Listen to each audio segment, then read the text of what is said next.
Hello students, BA first year education second paper की class में आज हम टॉपिक पढ़ेंगे मुस्लिम शिक्षा पार्ट 2।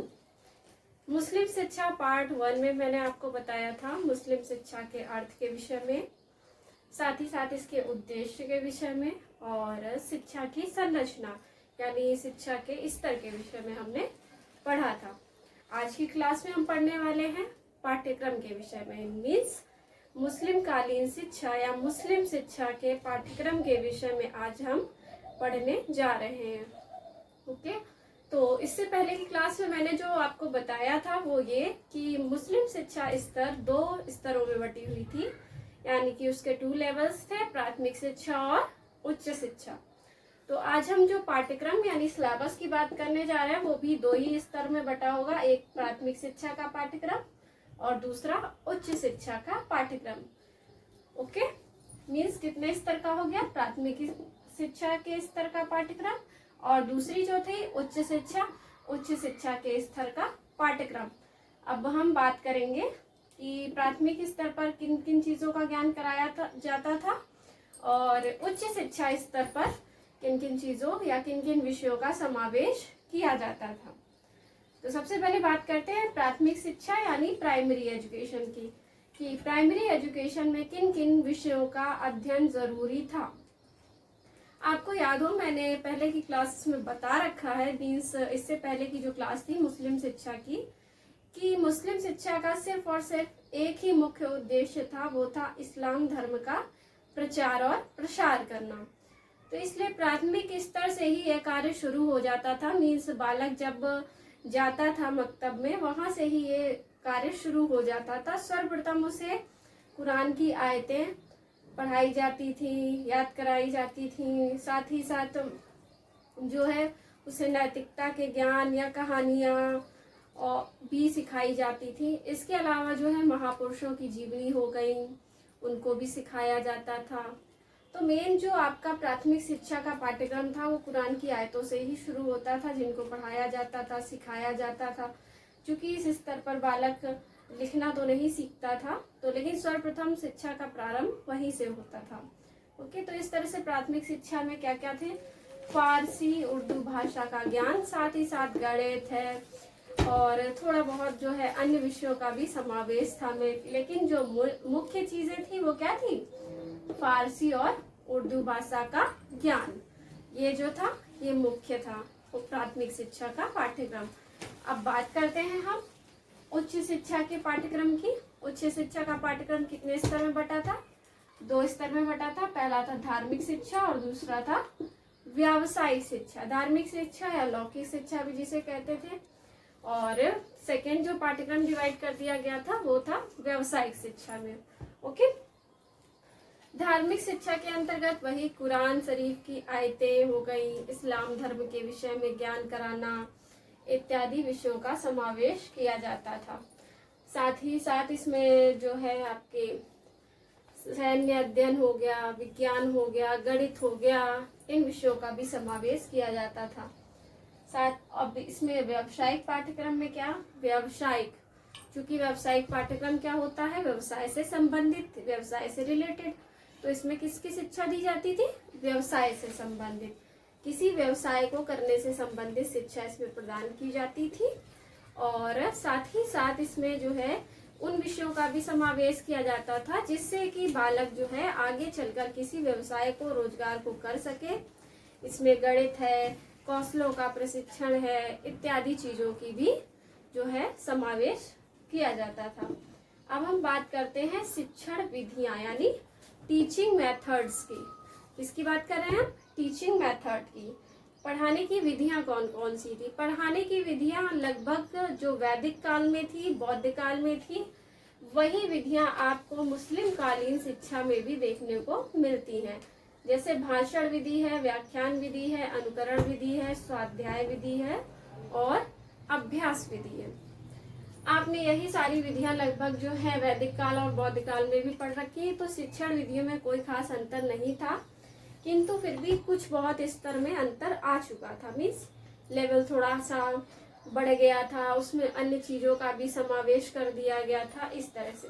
तो चलिए, वैसे तो आप इसे वैदिक काल और बौद्ध काल में पढ़ चुके हैं, लेकिन मैं फिर भी आपको बताती हूँ। सबसे पहला भाषण विधि। ओके, भाषण विधि यानी स्पीच मेथड। भाषण विधि कैसे कहते हैं? भाषण यानी स्पीच। आई थिंक आप जो मैंने इंग्लिश वर्ड बोला है उससे आप समझ गए होंगे। स्पीच यानी भाषण देना किसे कहते हैं। इसमें जो मौलवी होते थे या जो मकतब या मदरसा के गुरु होते थे, वैसे मेनली ये मदरसे में ही यूज की जाती थी, क्योंकि मदरसे का अर्थ ही होता है मदरसा का अर्थ ही होता है भाषण देना, स्पीच। तो ये विधि किसमें मुख्यतः प्रयोग की जाती थी? मदरसे में भाषण विधि का प्रयोग किया जाता था। और साथ ही साथ है इसमें गुरु या मौलवी क्या करता था? कुरान शरीफ की आयतें हैं या इसके अलावा अन्य जो भी व्याख्यान नहीं, अन्य जो भी उसको पाठ्यक्रम के अंतर्गत विषय पढ़ाना होता था या समझाना होता था, उसे भाषण विधि द्वारा बताते थे। भाषण विधि में जो छात्र होते थे वो इसको चुपचाप सुनते थे और कोशिश करते थे उसको कंठस्थ मीन्स याद करने की उसको कोशिश किया करते थे। सेकेंड बात करते हैं हम व्याख्यान विधि की। व्याख्यान यानी lecture method. Okay, lecture method के विषय में भी आप पहले की क्लासेस में पढ़ चुके हो। ओके, व्याख्यान क्या होता है? लेक्चर।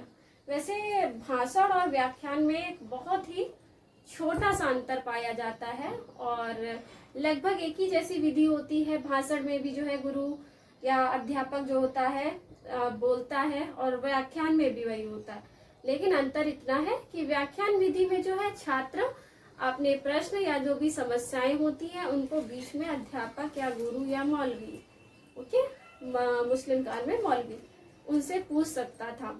बीच में अगर उसको कोई उसके बीच में समस्या आती है, गुरु या अध्यापक जो भी बता रहा है उसका वो तुरंत समाधान पा सकता है। लेकिन भाषण विधि में बीच में वाद विवाद या प्रश्न करने की अनुमति नहीं होती थी। तो ये थोड़ा सा अंतर था। तो व्याख्यान विधि के द्वारा भी कई विषयों को पढ़ाया सिखाया जाता था। अनुकरण विधि नेक्स्ट क्या है आपकी? अनुकरण विधि। इसके विषय में पहले बता चुकी हूँ। अनुकरण मीन्स क्या करना? फॉलो करना। एक तरह से गुरु जो बता रहा है या जो चीजें कंठस्थ करा रहा है, याद करा रहा है, उसको दोहरा कर जो है वो विषयों को या प्रकरण को याद कर लेना। नेक्स्ट है स्वाध्याय विधि। स्वाध्याय यानी self study method. Self study method का उस समय बहुत ज्यादा जोर था, चूंकि इस्लाम धर्म की आयतों, कुरान को पढ़ना, अन्य चीजों को पढ़ना अनिवार्य था, सीखना अनिवार्य था, इसलिए स्वाध्याय विधि का यूज किया जाता था। ओके, स्वाध्याय विधि में शिक्षकों के भाषण, व्याख्यान, पुस्तकों का अध्ययन आदि बालक किया करते थे। साथ ही साथ अपनी जिज्ञासाओं को शांत करने के लिए इन विषयों को स्वाध्याय विधि से पढ़ते थे। अभ्यास विधि। अभ्यास किसे कहते हैं? प्रैक्टिस मीन्स प्रैक्टिस करना। इसका मुख्यतः यूज होता है गणित विषय में।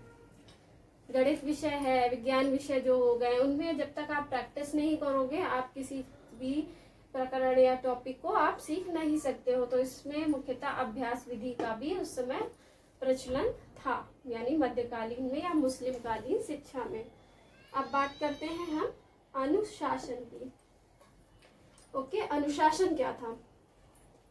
वैदिक काल और बौद्ध काल की तरह इसमें भी अनुशासन जो था वो कठोर हुआ करता था। गुरु की आज्ञा मानना, जो भी नियम होते थे, कुरान शरीफ की आयतें पढ़ना आदि चीजों को मुख्य रूप से इसमें सम्मिलित किया जाता था। और अगर बालक जो है इन चीजों में या अनुशासन में नहीं रहता था तो उसे कठोर दंड भी दिया जाता था। चूंकि उस समय तक मनोवैज्ञानिक अवधारणा नहीं आई हुई थी मुस्लिम काल में भी, तो इसलिए वहां पर भी दंडात्मक अनुशासन प्रचलित था। और इसी वजह से जो है कठोर नियंत्रण होता था, दंड का भी प्रचलन था। अगर कोई भी बालक जो है नियमों को नहीं मानता था, अनुशासन में नहीं रहता था, तो उसे कठोर दंड भी दिया जाता था। ओके, नेक्स्ट एंड लास्ट हमारा टॉपिक है शिक्षा का माध्यम। क्योंकि इस्लाम धर्म में या मुस्लिम काल में जो मेन उद्देश्य था वो क्या था? इस्लाम धर्म का प्रचार व प्रसार करना। और इसीलिए अरब से आए हुए थे चूंकि, तो इनका मुख्य कार्य या उद्देश्य ही था इस्लाम धर्म का प्रचार, और इसीलिए उन्होंने शिक्षा का माध्यम किसको बनाया? अरबी व फारसी भाषाओं को, अरबी व फारसी भाषाओं को उन्होंने शिक्षा का माध्यम बनाया था। अरबी व फारसी भाषाओं के माध्यम से ही वह समस्त कार्य जो है अपने किया करते थे, और साथ ही साथ इसके विषय में ज्ञान दिया करते थे। ओके स्टूडेंट, तो ये आपके कुछ आज के मेन टॉपिक थे, जिसमें मैंने आपको पाठ्यक्रम सिलेबस के विषय में बताया, और साथ ही साथ शिक्षण विधियाँ, अनुशासन और शिक्षा का माध्यम। आगे की क्लास में हम आगे के टॉपिक पढ़ेंगे इसी से रिलेटेड, जिसमें आप मुस्लिम शिक्षा भाग 2 की जगह भाग 3 पढ़ेंगे। अभी इसमें और भी टॉपिक शेष हैं जिनको मैं आगे की कक्षा में बताऊंगी। ओके स्टूडेंट्स, आज की कक्षा में इतना ही, आगे की क्लास में मिलते हैं। Thank you.